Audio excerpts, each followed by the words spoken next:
Welcome.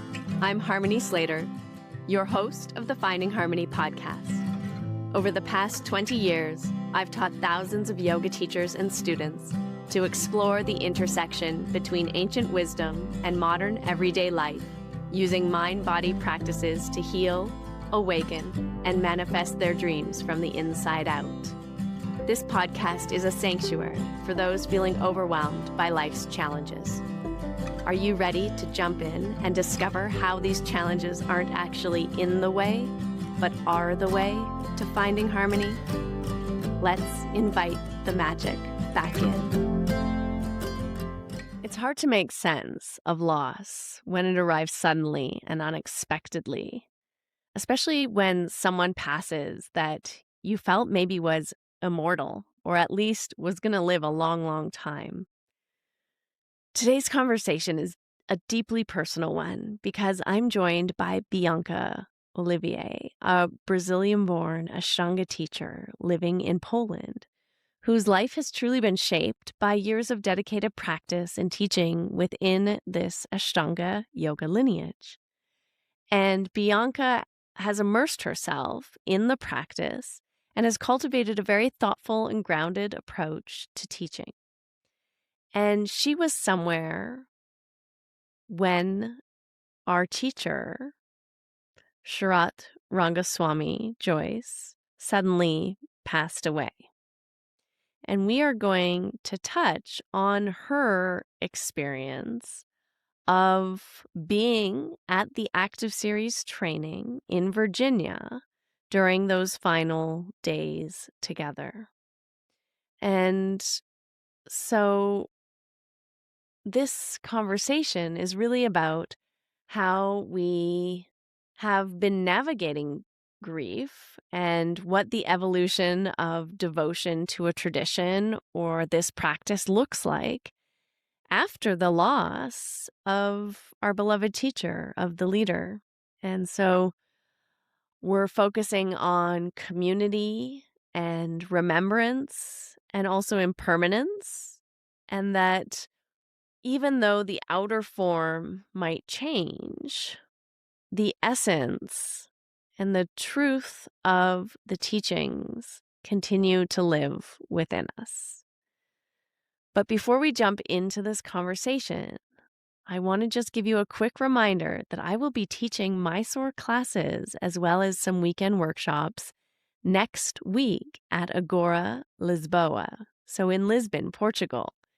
That's happening from June 25th to the 28th, and there are just a few spots and a few days left for you to reserve and come practice with me.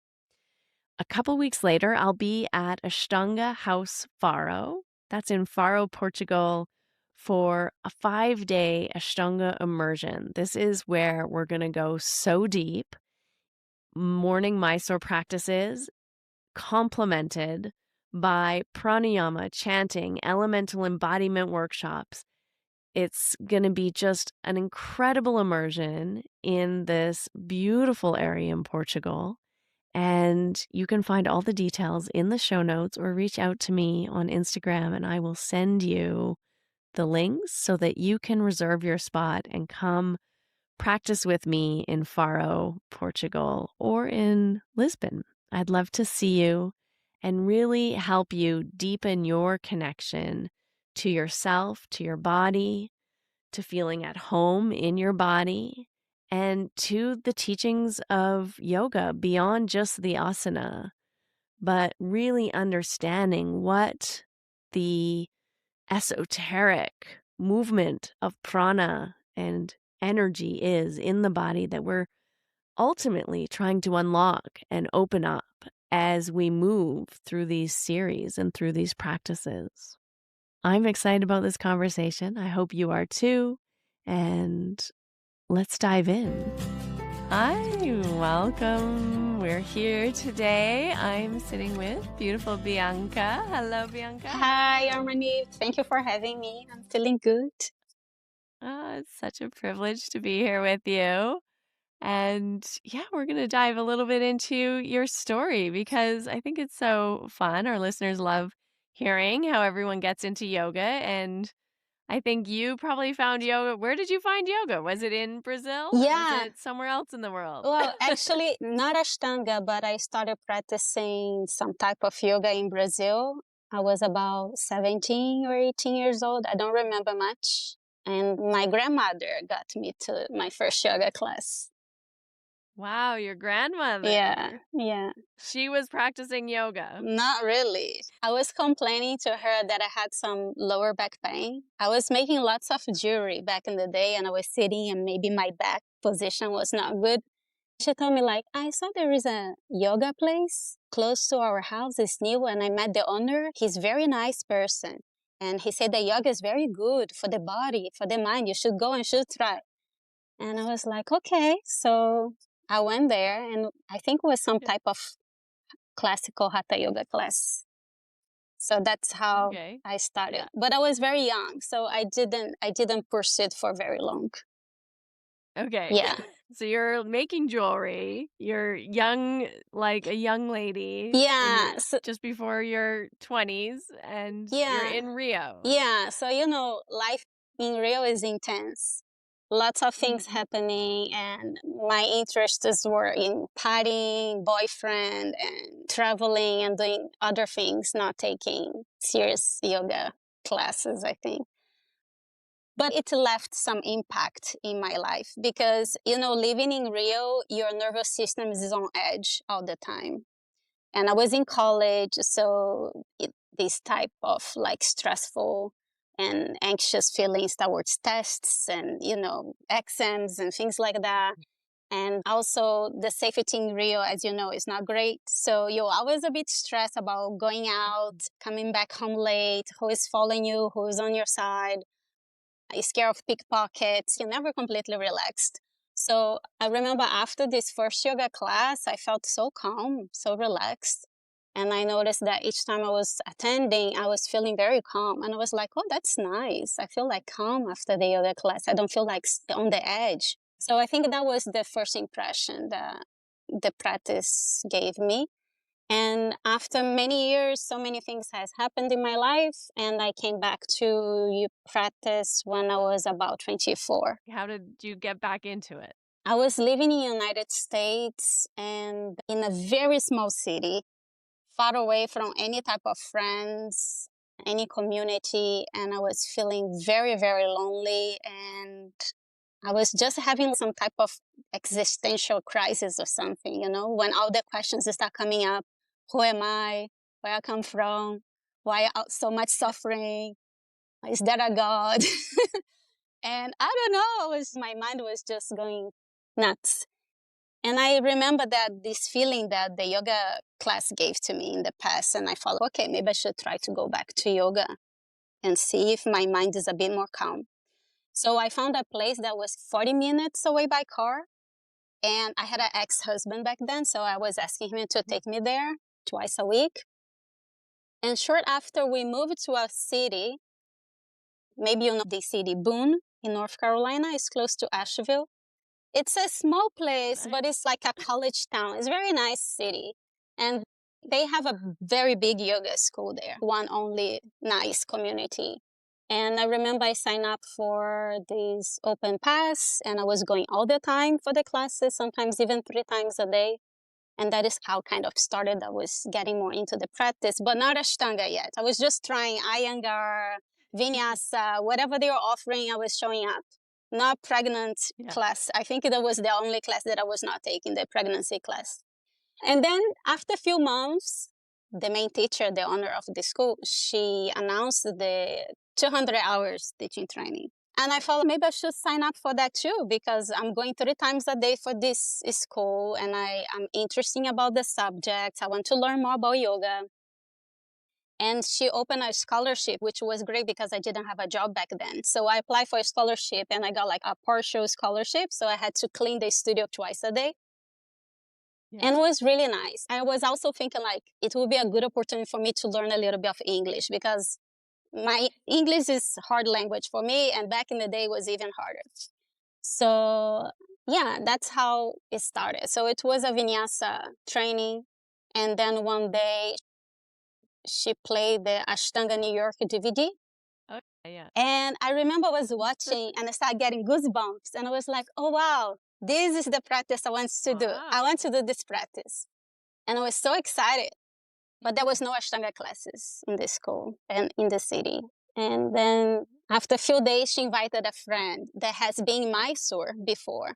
And she told him to give us like an introduction of Ashtanga and just share a little bit about the method. And I was so excited. He was teaching a little bit of the sun salutations and the standing sequence. And I was so excited. I told him in the end of the class, like, thank you so much. I love it, everything about it.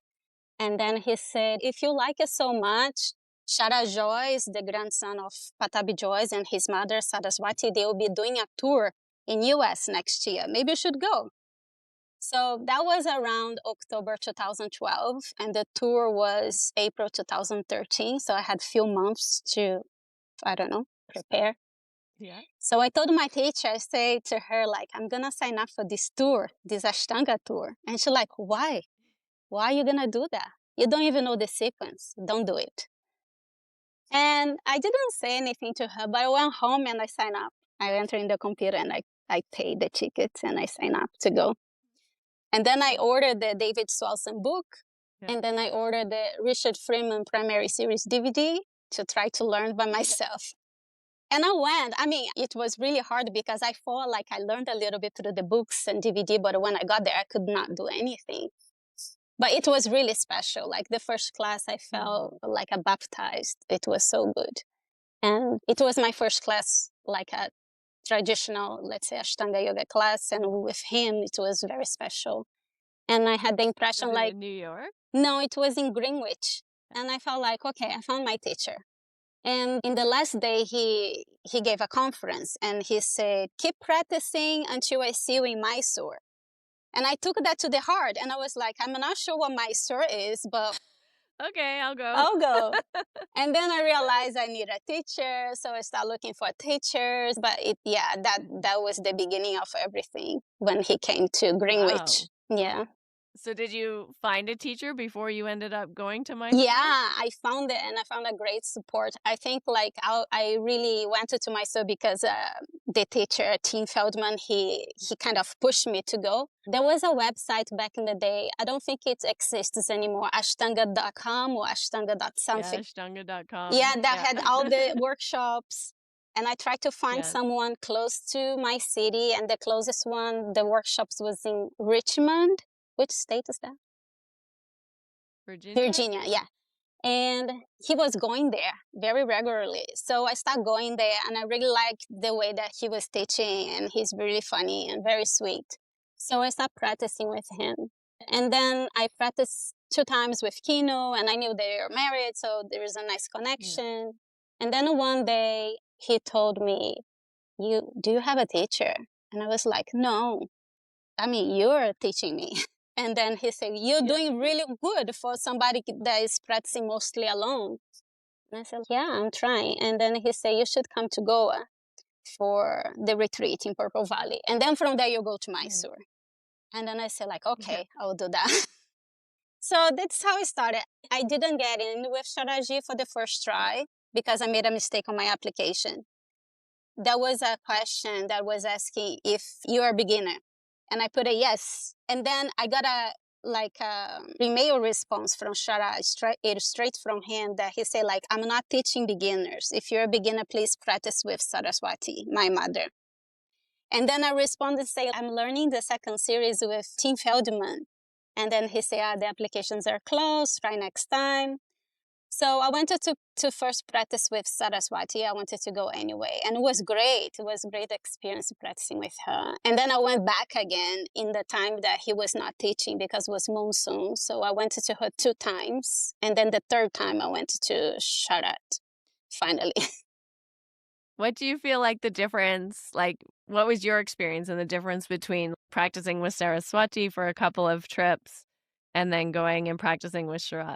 It was so much easier just to talk to her. She was very approachable And she was firm during teaching, but very sweet. And I guess, I mean, maybe Sharaji, he was sweet to people that he probably knew for a long time or more open. But by the time I was practicing with him, it was so many people. And sometimes people are just crazy. They come and say like whatever, like some weird questions out of the blue. So he had like very strong boundaries, I could see. And with Saraswati, she was just so sweet. And Surya, my son, he was 6 months old when I went there for the second time. And she just loved him so much. She wants me to go to practice with him in the shala. So I took him for a few days, but it was so sweaty and crazy hot inside. I was like, no, no more. And I also like how herself she was. She was with the earphones and she was chanting during the Mysore class. And yeah, just so sweet. Yeah. I noticed some differences in the asana teaching, like little differences here and there between her and Sharaji. Yeah. Yeah. What differences would you say? I remember Bekasana was one. She was always correcting the hands for the fingers to be pointing back. Oh, oh, Yeah. interesting. And the Bekasana we do is with the fingers pointing forward, right? Forward. Towards the shoulders. Yeah. So that was one. Kapotasana, she was telling me real Kapotasana is with the feet completely together. So I was doing Kapotasana with the feet together with her.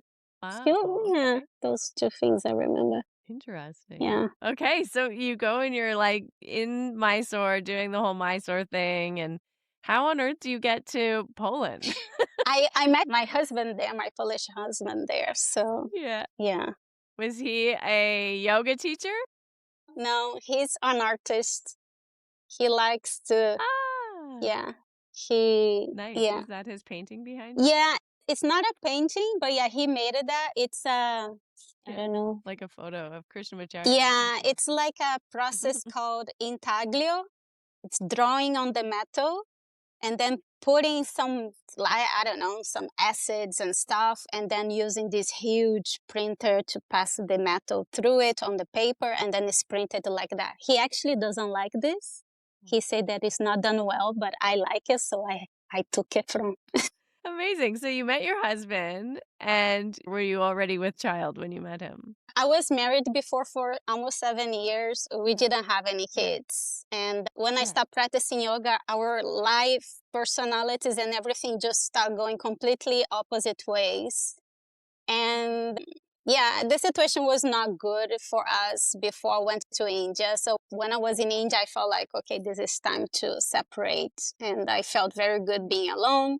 And then I met Mateus there after some months. And then after some time, I decided to come to Poland.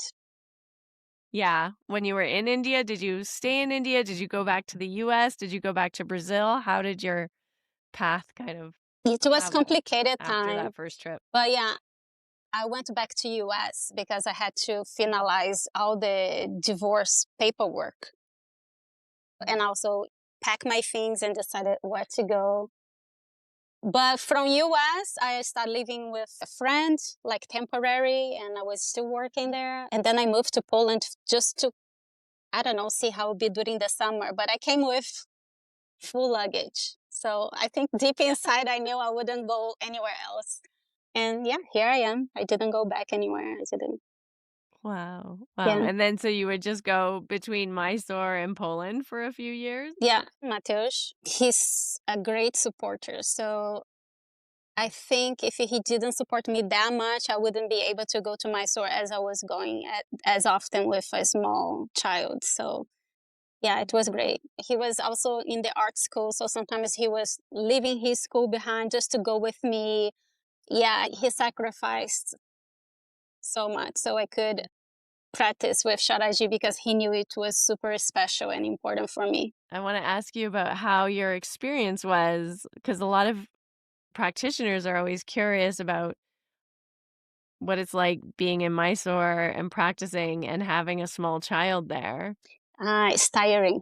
I remember I used to bring Jediah for the first, like, basically from the time he was 1 year old to the time he was 5 years old, and people be ask me, like, the free single people are like, "What do you do after you practice all day?" I'm like, "I just try and keep my son alive." Yeah, yeah. And I think as they get older is worse because you need to entertain them much more. When they are very small, they take naps or but when they are Yeah. 5, 6, 7, 8, it start getting complicated. For Surya, the last few seasons that we have been there together, after a few weeks, he's like, I don't want to be here. I want to go home.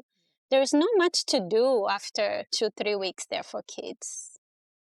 Yeah. And if you don't find like some play dates for them, it's get even worse.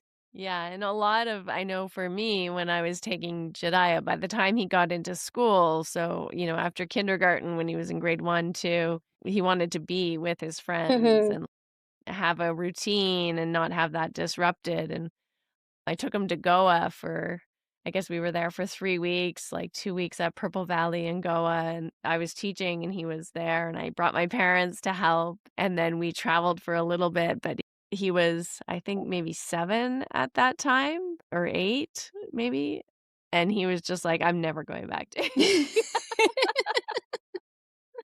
I understand him. Yeah. Yeah. It's interesting for So us, but for them, it's not. I see some no. kids sometimes practicing the shala, and they're kind of young and they're like full power in the shala. It's so nice to see, but Surya is not this type. Yeah, no, you gotta respect He like the his spirit of the one you toys. got. Yeah, he's like his routine and the friends. It's challenging. There's, like, a certain age that's a bit hard to, like you say, entertain Mm-hmm. the kids. Mm-hmm. There's only so many times you can go to the pool Yeah. before they're like, "This is so boring." And Yeah. like, I remember too, having to, like, play with him, like, after practicing, and you've been up since 3 in the morning, and you're just like, "Oh my god, I Yeah, just you wanna don't go have to energy sleep." to play with the kid. That's the truth. Trying to survive through the day. Yeah, it's can be tricky for sure. Yeah. How many trips did you go to Mysore with him? Did you go many times?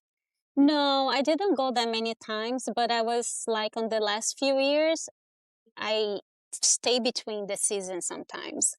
And I would go up Mm. and practice upstairs with Usha Oh, nice. because I felt like I just want to be here longer and, like could only be for 2 months. And sometimes it's so sad I want to be there for a bit longer, like 1 month extra.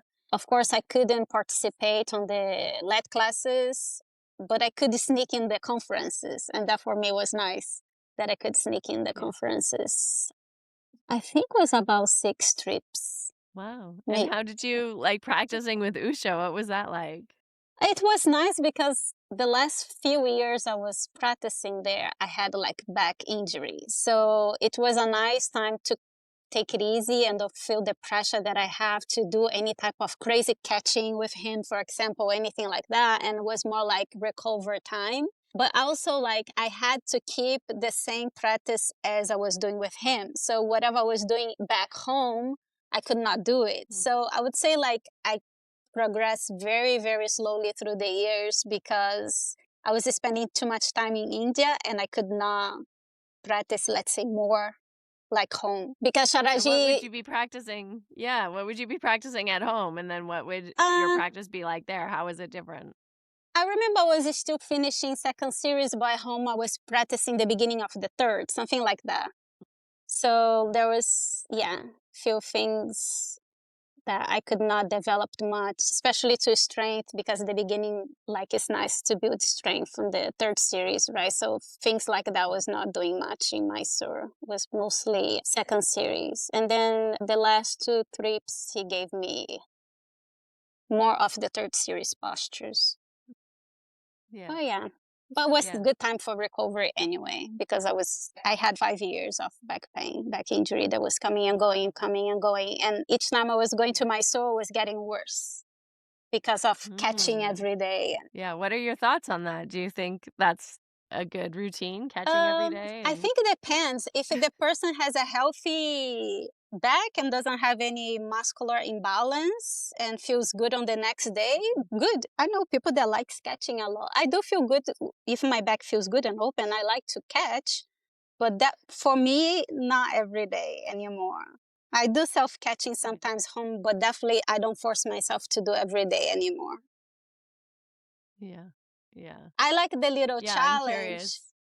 I have a sense that 20, 25 years of that isn't that good for No, even when you're there for 1 or 2 months every day, I feel destroyed. This catching thing every day. Yeah.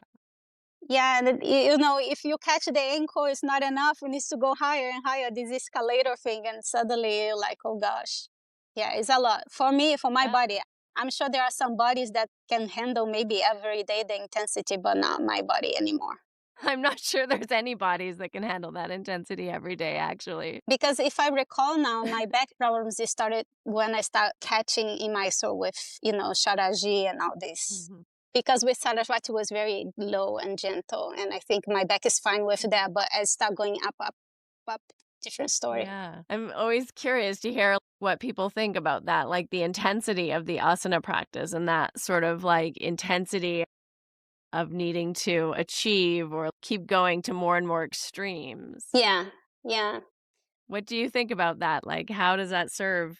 Like, how did it serve you? Did it serve you? Did it not serve you? How do you bring that into your teaching, or have you shifted how you approach teaching? I don't think it served me completely.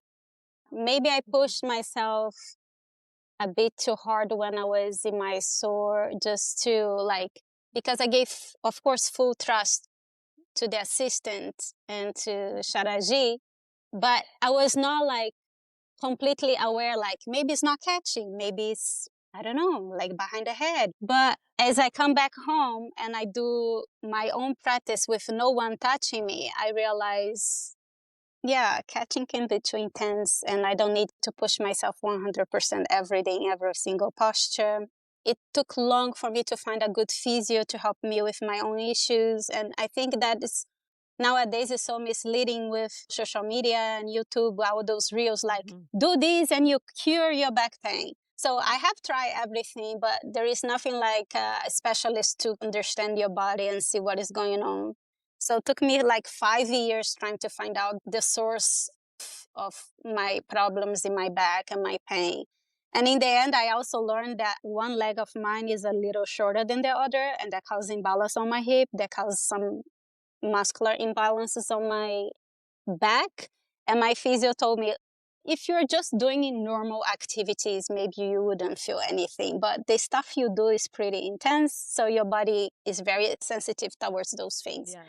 So with my students, I try to do the same. If they have any pain, I encourage them to take it easy, to do 50% less, to modify, and also to find a doctor, orthopedic or physio, to help them with the pain, because sometimes people think like the practice will resolve everything, and it's not true. Maybe it's a moment of adaptation, integration the body's having, but if the pain is there for a long period of time, like, sorry, go find a specialist. And yoga teachers cannot see what is going on inside. Like, go do an X-ray, MRI, and go look for a professional opinion. Yeah. And do you mostly teach Ashtanga now? I know you travel a lot and you're teaching kind of workshops and retreats in different places. What's your main focus these days? I am teaching a Mysore program, but it's like a evening Mysore Okay, program. cool. So I'm not teaching in the mornings anymore. I teach like late afternoon because it's what works here for most of the people. It's a very small community, but it's very nice to be able to grow with them in the practice. And I travel sometimes for work during the weekends for to visit some schools, but when I'm not traveling, I'm here. And I love to organize yoga retreats because I love traveling. So that's one of Yeah. it's hobby and work at the same time for me to plan trips. Do you ever bring your son with you or do you mostly go alone now? We mostly travel together because they get jealous I'm going to nice places and they want to come. So it's like a family trip too, most of the time when we Nice. travel. Yeah.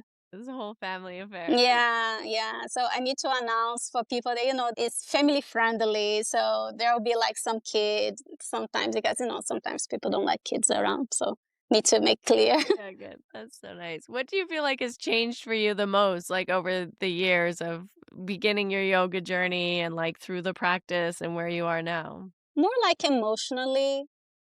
a little bit more emotional understanding about my own feelings.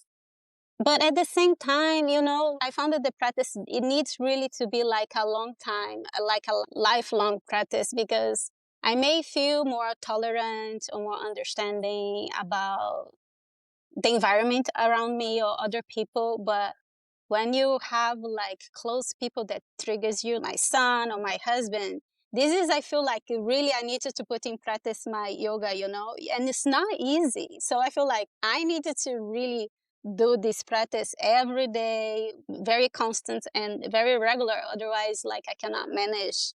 The relationships are hard. Yeah, the relationships are the real yoga. Even though I love my husband and I love my kid, it's not easy.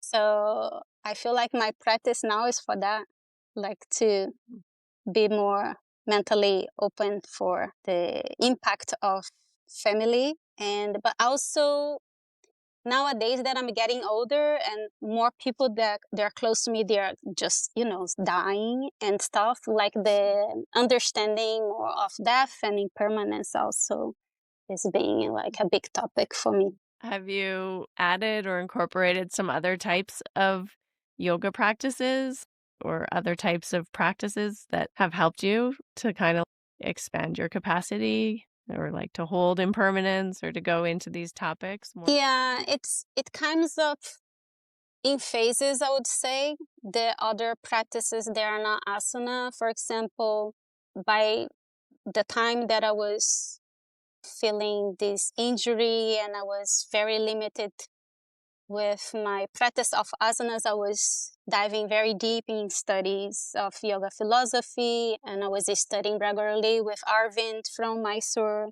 And I was even hosting some studies online with him for whoever wants to participate. Chanting, I like it. And when I start feeling better, I start getting a bit more excited about asana and doing movement in general. And sometimes I don't have time for every single thing that I would like to do, all the books that I want to read, or sitting meditation or chanting and like philosophy studies. But yeah, I feel like there's not enough time to do everything in the day. I need to pick like little things here and there. Yeah, it starts to get busy, especially when you're balancing family and relationships, like a partner and Mm-hmm. teaching or a full-time job and Mm-hmm. practice. Mm-hmm. Yeah, it's true. How do you think that the asana practice helps you in your relationships? You say you're like kind of using it more to bring sort of balance or tolerance or a greater understanding into your relationships. How do you think the two correlate? Any movement practice helps to floss some type of emotions of the body. I remember when I was very young, I was going for dance classes. And I had this trouble sometimes, I don't know, trouble relationship with my mom, and sometimes we get in an argument or something. And I would go to the dance class and I would feel good, like dancing and feeling the music and feeling my body.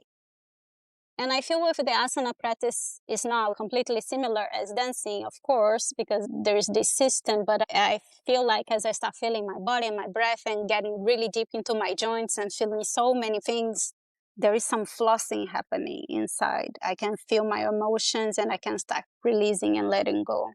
So you're like able to move that energy out of the body. Hmm. And then as you're doing that, letting go, what's the result at the end? Lighter, less layers that obstruct perhaps ourselves, right? Bit more bliss, maybe. What's your ultimate aim with the yoga practice? Why do you get up and do it every day? Where is it going? As I told you, I would go crazy with my family. Just kidding. You're just doing it to stay out of jail. Yeah. When I had it the second time that I decided to join yoga because I was feeling depressed and sad and with so many questions. It's not that yoga gave me the answers, but I felt like some point I didn't have so many questions anymore. I'm fine with what it is. So I feel like each time I practice and I'm in touch with the teachings of yoga and I'm feeling inspired by the practice and the teachings, there is less questions. It's more like being present with what it is. Yeah, being more like okay with what is. Yeah, and Being when what it is. something happened that you cannot practice for some reason, for, I don't know, some days or something, and your body feels, your mind feels, there is something inside it that kind of call it back, right? So when you do it again, you feel like, yeah, I was missing that. So perhaps that's why I keep coming back too, because, I'm not obsessed with the practice. It takes me some effort to step on the mat. It's not that easy for me. But each time I finish, I feel good. Something inside feels better. Yeah, that's amazing. That's always nice, like coming out of a shower or something. You Mm, feel a little cleaner or something, yeah. clearer. Okay, now I can get out and talk to people. Have you been to Mysore since Sharath passed away? No, I Did you go haven't. back at all? I have lots of mixed feelings still about it. I was in Virginia when he passed away. Oh, yeah. So, With him. yeah, I was in the hike too. It was very shocking and traumatic day, I think, for everybody, even, of course, for everybody, even for people that were not there. So that season, I decided, no, I just need to go back home. And I had a spot reserved to go to Mysore in January. And I decided not to go because I felt, okay, I need some time to digest. And my husband's mother, she's also very sick. And each time I go to Mysore, he takes so much responsibility on his shoulders, like our son, and his mother has Parkinson and she's on the bed and he's taking care of her. So it's like so much happening. So I decided not to go. And then I was thinking like, okay, I'm going on the next season on the 1 year anniversary. And I applied. But then he said, like, are you really sure it's going to be so hard for me? And I just felt like now my priority is kind of support a little bit him and my family instead of the other way around, especially that Sharath is not there. For sure, if I was single with no kid, I would go. But right now, my priority kind of changed. Maybe I'll go back one day, but I'm not in a rush. Yeah, that happens too. I think also as your children are growing, their lives become more full and more activities or more things that you need to be around to manage and Yeah. schedule and be there for. And it's hard as a single parent to do all of that alone. Yeah, he was cloning himself into three different people and trying to manage all, which I'm super thankful, but I felt like maybe it's a little bit selfish of me just to keep going to my Yeah. soul right now because he has a full-time job and, so changing the Yeah, I get priorities. that. I guess Mhm. Sharaji passing changed so many people's lives and so many things. Ah. Yeah, can you talk us through that a little bit? Were you on tour with him and then you were at the training or what was Yeah, that? I was in Miami with him for the Mysore 2 weeks, Mysore, I think. And then there was a week Mhm. break, and then we went to Virginia. And that was the opening of the book. The active series Yeah, and the so I active series managed to training? sign up, Mhm. and I was there when he was presenting the active series, and was interesting. And then the next day, all the students Did you arrived. practice the active series at all, or was Yeah, it just yeah. Mysore style, No, or it was the active series on the opening of the book and was like a closed event. There was limited spots. So I signed up really quickly Mhm. with some friends, but I know some people didn't get in. But yeah, he gave his speech about the active series and why he was doing that, and Sonia and her husband. And so we went through the active series. It was interesting because there were no Sanskrit names and all the postures were like the name in English. So I think for him it was really hard. So he was reading everything from the book. And I think he was a little nervous too. It was something super new for him. There was no chanting. And he was saying, like, this is a practice for people that don't take yoga very serious, for the gym, or for people that don't have that much right? time to dedicate for the Ashtanga. And yeah, and he said, like, don't mix my soul with active series. He was saying few things like that, how to do this practice and for who this practice is. And then the next So, day, if you want to learn real yoga, you should learn Mysore yeah, style yeah, with the chanting and the Sanskrit, and yeah, that's yoga. And then this active series is like sanitized gym yoga that yeah, is for people who aren't interested in real yoga. Something like that. Yeah. But he was laughing, so it can be like a pure joke. He also said that he wouldn't teach that in Mysore. He said he won't teach it in Yeah, Mysore. Yeah. only traveling. But he also was only teaching yoga students traveling, so probably he wasn't going to teach it traveling that much either. Yeah, I don't know. I think he wanted to open this active series course for the authorized teachers or certified teachers. And then we could include that in our shala and offer in different yoga schools or gyms or something like that. Perhaps be like something new to offer. He said, like, you can get the students to active series and then slowly put to Mysore practice, like catchy like this way. a little taster. Yeah. But it felt good, actually. I liked it. Was very calming for my nervous system. Yeah, it felt okay. And then the next day we started the course. So we were supposed to have, I think, lead classes in the morning, and then the afternoon was supposed to be the course. And then the first day we had the lead class, and then in the afternoon it was only discussion about the series, this active series. People asking questions, all type of questions, and he was just responding and explaining what it was and how we're gonna do this. And then the next day, it was supposed again to be lead class, and then finally he started teaching us how to teach this active series. And then he said, like, no, we're gonna do pranayama. And then out of the blue, and then he started picking up like 4 people at a time and put in the stage to, and then he was holding in kumbhaka, holding the breath in really weird counts. Like some group he'll hold for 20 seconds, some group it was 17. He was doing like he was not even counting. I think he was just playing with all of us. Yeah. It was really hard, actually. Everybody was having a very hard time. And then it was the day that he passed. He said, like, okay, we're going to hike in the forest. Everyone goes. Also take your husbands, your ex-husbands. Everybody go. Your ex-husband. So you did lead class and then pranayama, and then everyone's going on a hike together. Yeah, actually, I think was supposed to be second series lead class, but there were lots of older students. And everybody started complaining, like, no, we're gonna die. Primary series. So he's, yeah, okay, primary series. Everybody was happy because nobody wants to do second series lead class. I think even the young ones. Yeah.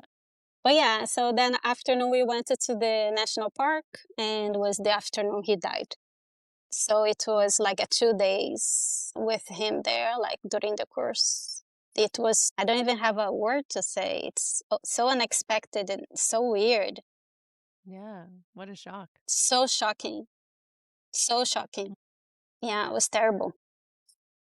Yeah. And so everyone comes down and he's had his heart attack and is on the ground. And were people crying? Were you crying? I think just in shock. I think we were first in shock because at some moment we saw we could not pass the body, right? Because he was laying down on the ground on this bed where they transport, right? Oh, like a stretcher. Yeah, so he was laying down there. But we thought maybe he's just sleeping or something. I don't know. Actually, we start going up on the trip and he stayed behind. We were like hiking up, and I thought he was already in front because I didn't see him during the entire hike. And when we got there in the top, I didn't see him. Nobody saw him. So we start going down. And at some point, some students say, like, you cannot pass to me and some other people that we just went down together. And then I say, why?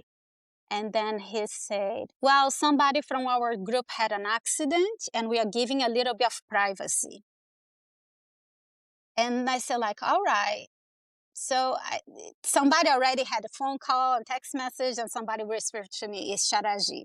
So something happened to Sharath. And I thought, oh man, he probably fell down and broke or twisted his ankle or something, right? So we are there waiting, and John Boltman, he was coming back and forth, and he looked very distressed. And he say, guys, it doesn't look good. It doesn't look good. And he was leaving and coming back. It doesn't look good. And then we just start getting more anxious about it. I was like, maybe he hit his head.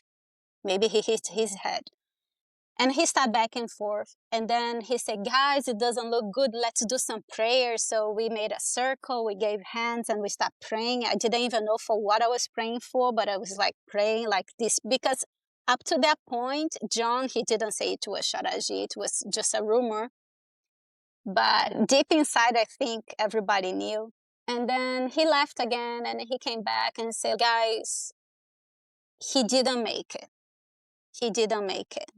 I get goosebumps because it feels like I'm there. He said, let's start walking down slowly, but we have to stop a few meters. So we give space. So when we went there, we saw him laying down, but the coin that he passed didn't fall yet. I felt like, well, he's just with the eyes closed. We could see his body and him. And there was the paramedics around.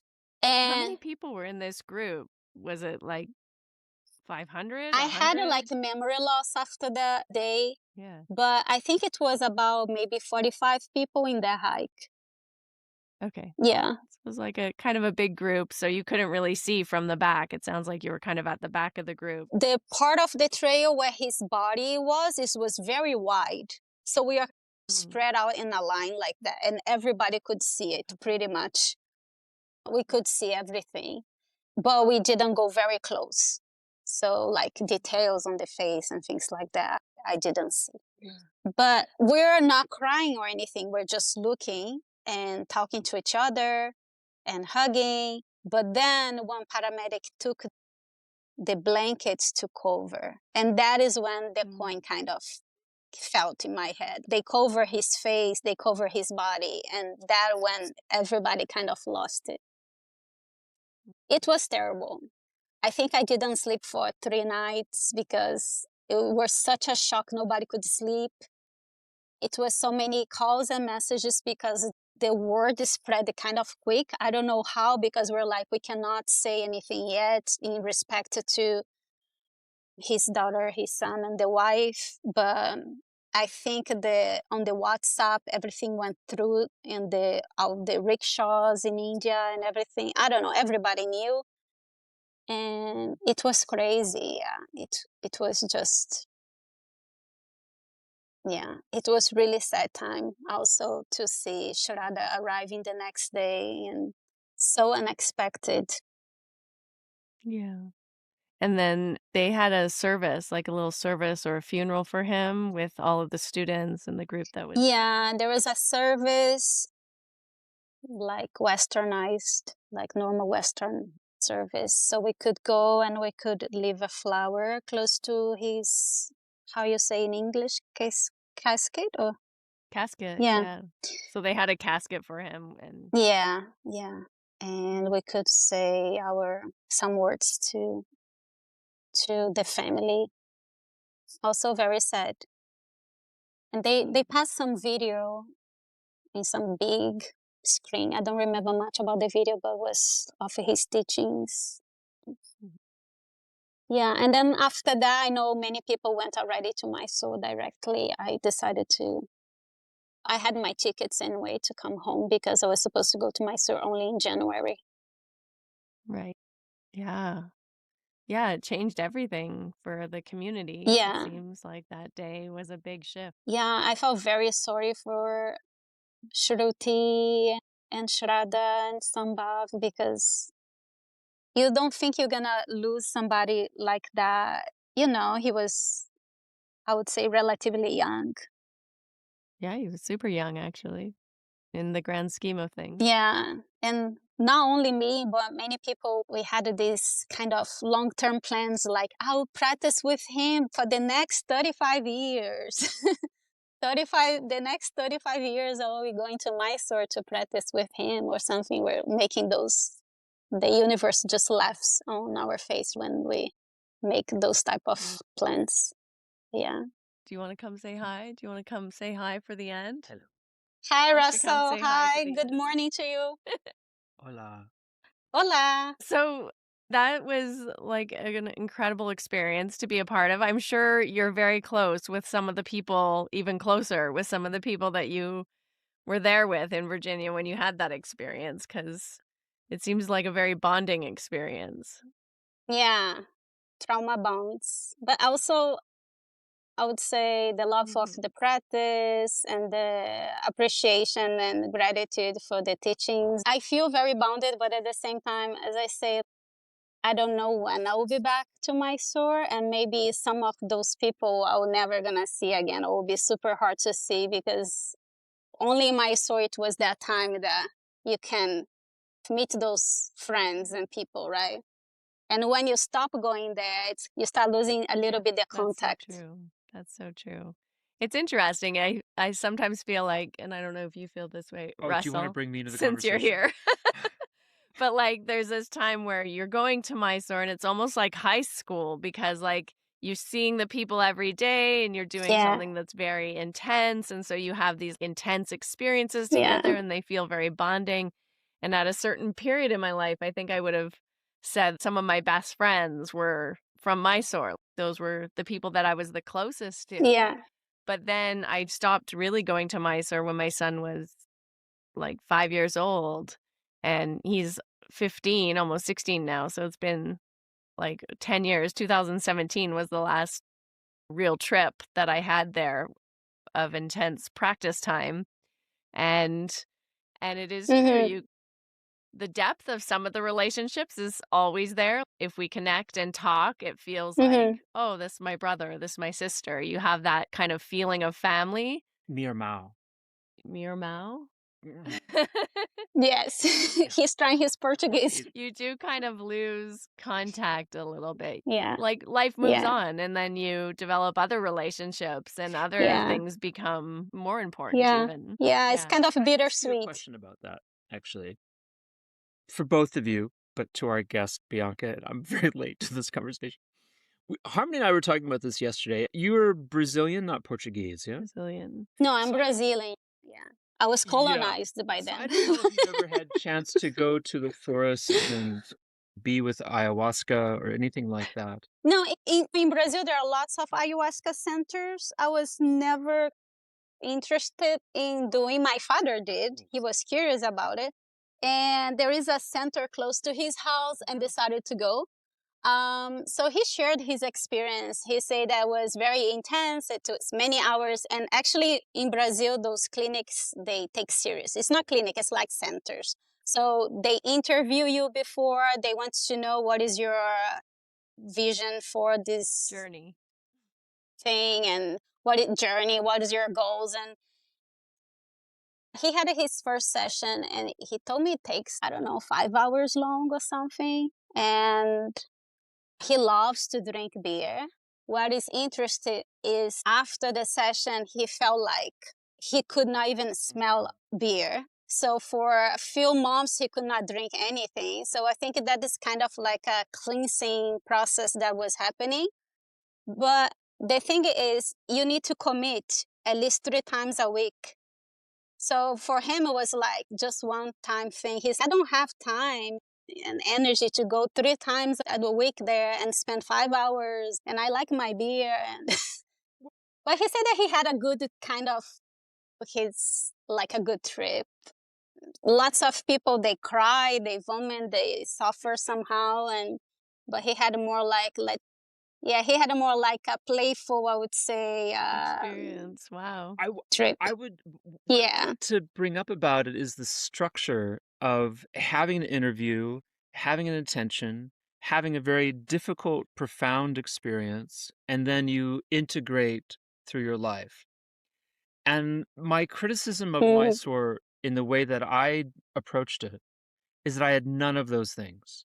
I was like in grade school, I was a party, it was all party, and it was like endless gossip all day long. And yet we're having this very profound suffering in the morning that's really quite intense and spiritual and then just release all the prana all day, just gossiping with Susan Hounsel. That was my life. And so I would do it, if I was going to do it over, I would approach it with the same kind of intention that I did ayahuasca, which is I don't think I would go to Tina's for breakfast. I wouldn't go to Susan's for lunch. I would just try to stay by myself for months. Does that Mm-hmm. Yeah, Their it works own better. I think it would work better that way. private retreat. Yeah. But we also heal in community. I mean, community is very important, actually, for the healing process, to be witnessed in your process, not Yeah. just, you can't actually heal all alone. You need to heal in relationship and in community. Like having a circle of people having an intentional share would have been great. Yeah, But that okay. was not what was happening. Yeah, no, yeah, the gossips can get, the groups of gossips can get. I remember during COVID times, Sharath, he was saying like, come to practice, go immediately to your room. Stop going places and gossiping. Stop talking. Yeah. Keep your prana to yourself. Go immediately to your room. Don't go everywhere to talk to other people. Stop talking. He was scared that we're gonna get COVID and spread, but I think also he had a point that he knew there was lots of talking on the Santosha Cafe and Tina's and this and that. Anyway. That's what I think. They should close. Yeah. But you know, it was good for business because the longer people were there gossiping and drinking chai and eating, more money they were making. Yeah. So that's why I think it's those shops that were the problem. Yes, it was not us. It was not the practitioners for sure. Yeah, I think they do Definitely it at Santo Daime. They do it right. Yeah, you have to go to Brazil or the Amazon or the Peruvian side. They do there.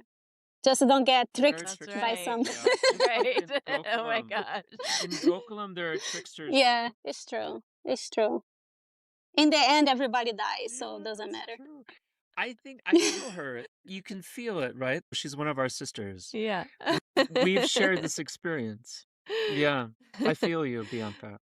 Yeah, I think that's the whole point of spiritual practice, is to, as we talked about sort of at the beginning, become more acquainted with, more accustomed to, more comfortable with impermanence. Yeah, the definitely. fact that nothing lasts forever. Not our bodies, not our communities, not Yeah. our guru, not our practices.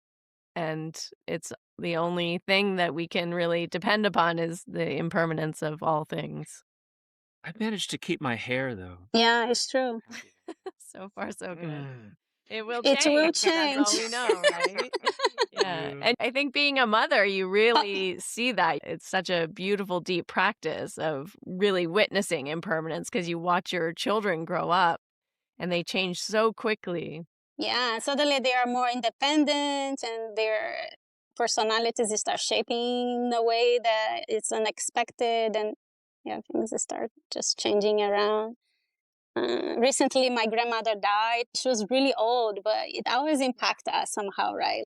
Nothing is forever. My grandmother died recently too, so And we just we're on the same path there. Yeah. I was talking to my mom yesterday, and she was very sad. I was like, "Mom, she was almost 100 years old.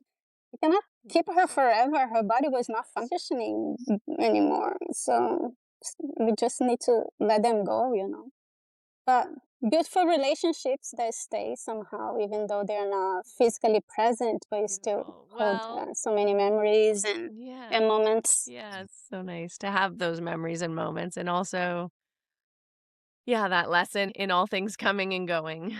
Yeah. Even the hair. Unless you go to Turkey, maybe in 20 years or so, if you lose, you go there and they do some implant or something. That's good advice. You've got lots of good advice. Not really. Not really. Beautiful. I hope to make it to Poland. Where in Poland are you? Can you tell everyone? I am in the south of Poland, in Katowice. You're welcome to come. There is I would say, big community of practitioners now in Krakow, which is 1 hour away from here. It's also like very old city that can be interesting for tourists. One day I want to go to Canada to visit the national parks. In the summer or the spring now. or the it's autumn. Nice now. You visit. You can stay here on the big red couch. It's very nice. Yeah. All of our guests are welcome. All right, with the dog. The dog, exactly. Will love you. Tell everyone where they can come and find you if they're traveling through Poland, they want to stop, or if they want to go to one of your retreats or workshops. So I'm in Katowice. I have a website, ashtangayogakatowice.com. Or you can find on the Instagram, Bianca Yoga. I have the link there for the website because Katowice is written a little weird. So now everybody knows how to. And we'll put get all that. of that in the show notes. Yeah, so I teach here. We'll link everything.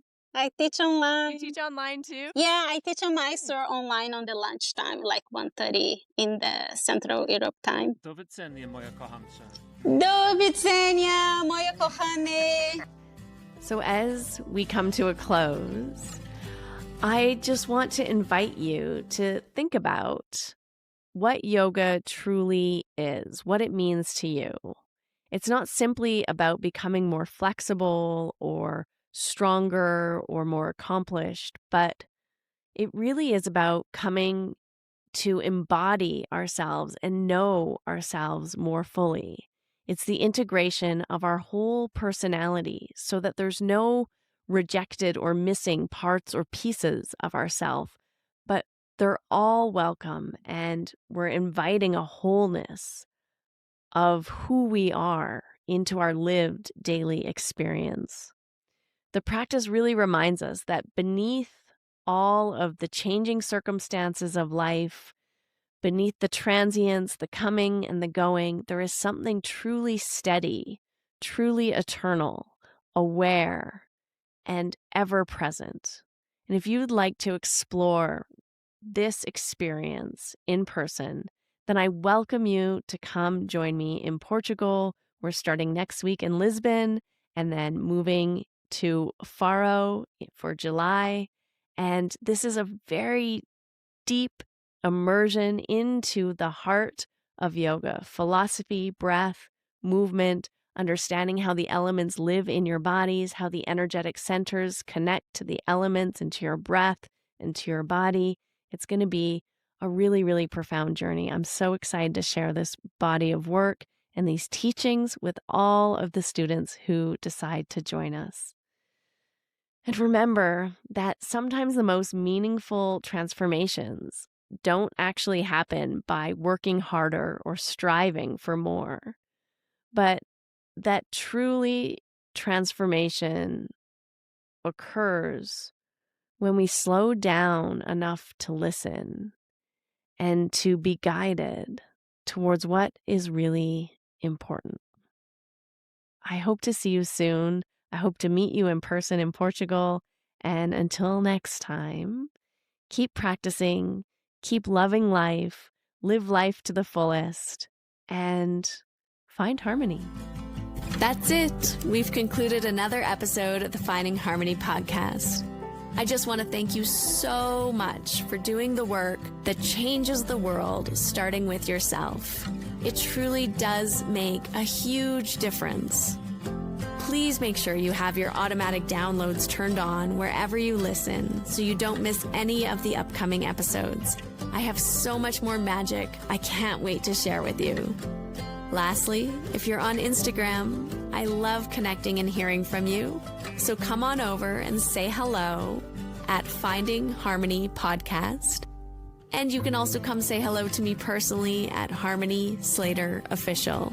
Thank you again for being here. I cannot wait to share more with you in our next episode.